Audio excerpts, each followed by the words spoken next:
Ya, pemirsa, tahun ajaran baru sekolah dimulai di tengah pandemi yang belum ada tanda-tanda berakhir. Sekitar 60 juta anak sekolah di tanah air harus kembali belajar online dengan segala kendala. Namun Mendikbud Nadiem Makarim optimis para siswa bisa melalui masa-masa sulit ini. Informasi ini sekaligus menutup perjumpaan kita dalam special report kali ini.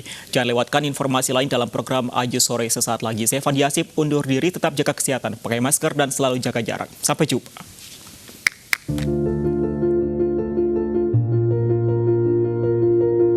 Nama saya Alfiatus Soleha, siswa kelas 5B SD Negeri Pademau Barat 1, Kecamatan Pademau, Kabupaten Pamekasan. Sejak adanya corona, saya tidak bisa masuk sekolah lagi. Tapi itu bisa mengurangi beban ibu saya, karena bisa membantu pekerjaan ibu saya. Bapak Menteri, saya dilahirkan dari keluarga yang kurang mampu. Orang tua saya hanya buruh tani. Dengan adanya corona, saya jadi bingung karena belajarnya harus pakai HP Android. Sedangkan saya tidak punya.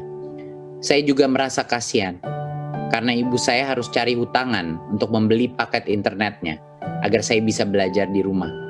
Tapi saya ingin segera masuk sekolah, ingin ketemu guru dan teman-teman saya.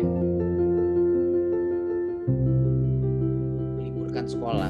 Usai membacakan surat seorang murid SD yang terkendala belajar online beberapa waktu lalu, Menteri Pendidikan dan Kebudayaan Nadiem Makarim langsung menyapa sang murid lewat internet.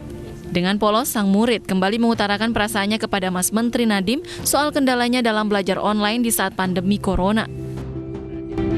Ya, saya sangat terhambat belajarnya karena harus pakai HP Android dan ibu saya harus mencari hutangan untuk membeli paket internetnya.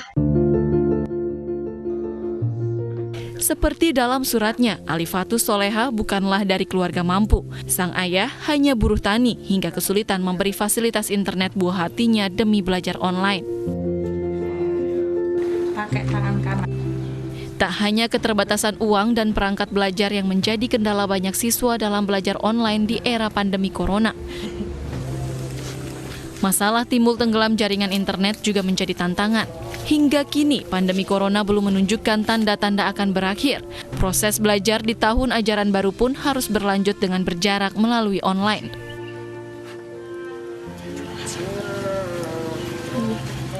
Kementerian Pendidikan dan Kebudayaan mengizinkan sekolah-sekolah di zona hijau corona menggelar pembelajaran tatap muka, tapi harus dengan protokol kesehatan ketat. Artinya agar tidak tertular corona, sebagian besar anak Indonesia harus kembali berjuang belajar online, berjuang cari sinyal internet, dan orang tua harus sediakan uang tambahan untuk kuota internet anak.